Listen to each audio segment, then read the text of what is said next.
సంబంధించినటువంటి విషయాలు కావచ్చు, ఏ ఒక్కటి కూడా ఈరోజు అమలు చేయకుండా మేము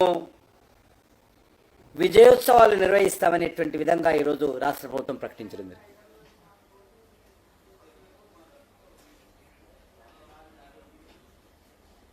ఏడాదిలో వారు సాధించిందని నేను అడుగుతా ఉన్నా.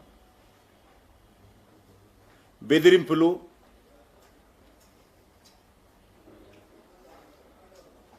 తిట్ల పురాణాలు,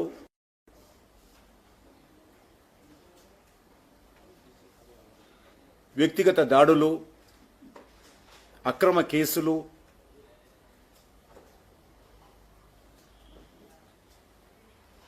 గాలి మాటలు తప్ప ఈ సంవత్సరంలో కాంగ్రెస్ పార్టీ సాధించింది లేదు.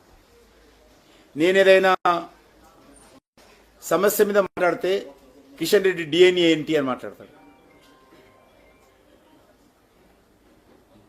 మా డిఎన్ఏ, నా DNA Bharatiya Janata party DNA. మిగతా వాళ్ళలాగా 10 పార్టీలు తిరిగిన డిఎన్ఏ నాది కాదు.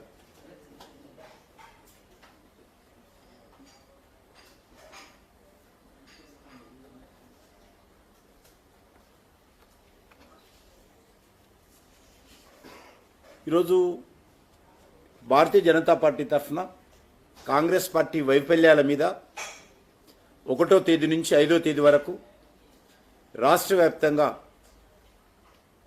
మేము కాంగ్రెస్ పార్టీ వైఫల్యాలను వివరించేటువంటి ప్రయత్నం చేస్తాం. 1వ తేదీ నుంచి 5వ తేదీ వరకు డిసెంబర్ వాళ్ళు ఘనంగా వారోత్సవాలు జరుపుకుంటున్నారు, విజయోత్సవాలు. అమ్మాయిలు కానీ అబ్బాయిలు కానీ ఆందోళన చేస్తున్న విషయం. అనేక రకాల సంఘటనలు జరుగుతూ ఉంటే అసలు ముఖ్యమంత్రి గారు ప్రతిపక్షాల మీద తిట్టడానికి పెట్టేటువంటి దృష్టి పాలన మీద పెడితే బాగుంటుంది. వ్యక్తిగతంగా దాడులు చేసేటువంటి పరిస్థితి నుంచి ప్రభుత్వాన్ని గాడిన పెట్టినట్లయితే బాగుంటుండేది. కానీ ఆ విషయం పట్టించుకోవడం లేదు. 2 రోజుల క్రితము కొమరం భీం జిల్లాలో శైలజ అనేటువంటి అమ్మాయి ఫుడ్ పాయిజనింగ్తో చనిపోవడం జరిగింది. ఇలాంటి విషయాల మీద ముఖ్యమంత్రి గారు దృష్టిని కేంద్రీకరించాలి. ఊకే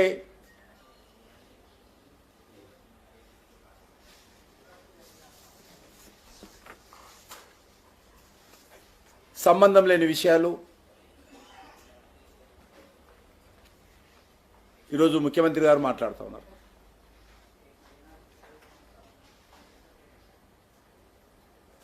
అందుకే ఈరోజు భారతీయ జనతా పార్టీ తరఫున 1 సంవత్సరం పూర్తవుతున్న సందర్భంగా ముఖ్యమంత్రి గారు మనవి చేస్తా ఉన్నాను.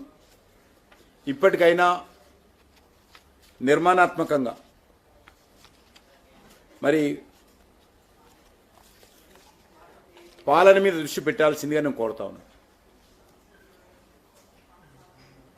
రాజకీయపరమైనటువంటి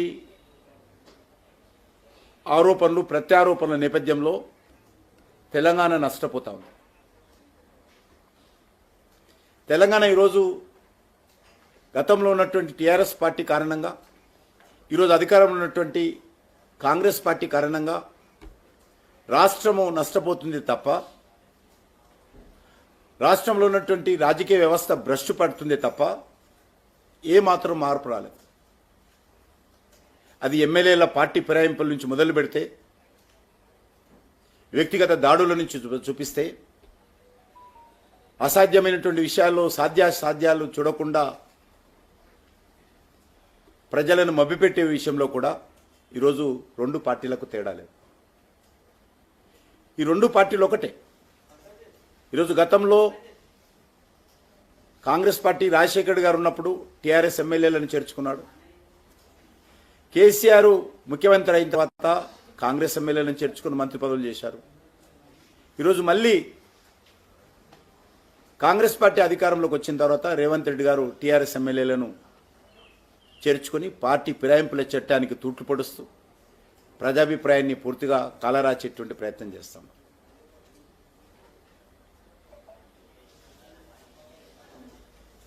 రాష్ట్ర హైకోర్టు కూడా ఈ విషయంలో స్పీకర్ గారికి సలహా ఇవ్వడం జరిగింది, సకాలంలో సరైన నిర్ణయం తీసుకోవాలని. కానీ ఆ విషయంలో ఏ రకమైన నిర్ణయం ఇంతవరకు స్పీకర్ గారు తీసుకోవడం లేదు. చాలా నిస్సిగ్గుగా కాంగ్రెస్ పార్టీ నుంచి గెలిచినటువంటి ఎమ్మెల్యేలు గతంలో టీఆర్ఎస్ ప్రభుత్వంలో మంత్రులుగా చేశారు, కనీసం రాజీనామా చేయకుండా. ఈరోజు టీఆర్ఎస్తో గెలిచినటువంటి ఎమ్మెల్యేలు ఎమ్మెల్యే పదవికి రాజీనామా చేయకుండానే ఎంపీలుగా పోటీ, కాంగ్రెస్ తరఫున ఎంపీలుగా పోటీ చేసినటువంటి పరిస్థితి. ఇంతకంటే సాక్ష్యాలు ఏం కావాలి ఇంకా స్పీకర్ గారికి కానీ కోర్టుకు కానీ? కాబట్టి ఈ విషయంలో ఈ స్పీకర్ గారు నిర్ణయం తీసుకోవాల్సిన వస్తుంది. ఈ రోజు వరకు కూడా అసెంబ్లీ రికార్డుల్లో టీఆర్ఎస్ ఎమ్మెల్యేలుగా నమోదైనటువంటి వాళ్ళు మొన్న జరిగినటువంటి పార్లమెంట్ ఎన్నికల్లో కాంగ్రెస్ అభ్యర్థులుగా పోటీ చేశారు. ఇంకా రికార్డ్స్ ఏం కావాలి? ఇంకా ఎక్కడుంది చట్టం? కాబట్టి ఆ దిశలో ఈ రెండు పార్టీలకు ఏమాత్రం తేడా లేదు. భారతీయ జనతా పార్టీ తరఫున కాంగ్రెస్ పార్టీ వైఫల్యాల మీద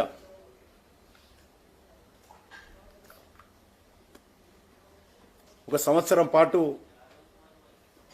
ఏ ప్రభుత్వానికైనా సమయం ఇవ్వాల్సినటువంటి అవసరం ఉంటుంది. కానీ 2 రోజులు అమలు చేస్తున్నటువంటి హామీలు సంవత్సరం పూర్తయినా 7వ తేదీన ముఖ్యమంత్రిగా ప్రమాణ స్వీకారం చేసి 9వ తేదీ నాడు అమలు చేస్తానటువంటి హామీలు కానీ 6 గ్యారెంటీలు 100 రోజుల్లో పూర్తి చేస్తామని స్వయంగా సోనియా గాంధీ గారు ప్రతి ఇంటింటికి ఉత్తరం రాశారు. ప్రతి ఇంటికి ఈరోజు కరపత్రం ఉంది. 100 రోజుల్లో అమలు చేస్తామన్నటువంటి హామీలు ఏవి కూడా ఇంతవరకు అమలు జరగలేదు. తూతూ మంత్రంగా అమలు చేసినట్టు నటిస్తున్నారు. కానీ ఈరోజు ప్రజల్లో అన్ని వర్గాలు, ఇటు నిరుద్యోగులు, ఏదైతే రాహుల్ గాంధీ రేవంత్ రెడ్డి గారు హైదరాబాద్లోని అశోక్ నగర్ లైబ్రరీ దగ్గరికి వచ్చి ఆ రోజు అనేక రకాల మాటలు టెండర్స్ ఏవి కూడా ఈ సంవత్సరం లోపల అమలు చేస్తానటువంటిది ఒక్కటి కూడా అమలు చేయలేదు. ఈ రకంగా ప్రతి ఒక్క సెక్టారు, రైతులు, రైతు నేస్తం ఎకరానికి 15,000 ఇస్తారా ఇవ్వరా? కౌలు రైతులకు 15,000 ఇస్తారా ఇవ్వరా? రైతు కూలీలకు 12,000 ఇస్తారా ఇవ్వరా? దళితులకు దళిత బంధు స్థానంలో 10 లక్షలు ఉంటే 12,000 లక్షలు ఇస్తామని చెప్పడం జరిగింది. ఒక్క రైతు కూడా ఇంతవరకు 12 లక్షలు దళిత కుటుంబాలకు ఇవ్వలేదు. మహిళలకు నెలకు 2,500 రూపాయలు ఇస్తామని 6 గ్యారెంటీలో చెప్పారు. ఒక్క మహిళకు కూడా 2,500 ఇవ్వలేదు. నిరుద్యోగ భృతి ఇస్తామని చెప్పారు. ఒక్క నిరుద్యోగి కూడా నిరుద్యోగ భృతి రాలేదు ఇంతవరకు. ఎలక్ట్రికల్ స్కూటీ ఇస్తామన్నారు చదువుకున్నటువంటి అమ్మాయిలందరికీ. ఒక్క అమ్మాయి కూడా ఒక స్కూటర్ ఇవ్వలేదు.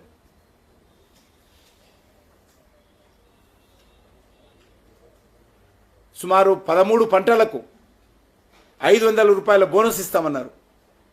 కనీసం ధాన్యాన్ని కూడా సన్నధాన్యం అని ఇప్పుడు వంకర పెట్టి అది కూడా నిర్వీర్యం చేయడం జరిగింది. ఏ ఒక్క పంటకు కూడా బోనస్ ఇవ్వలేదు.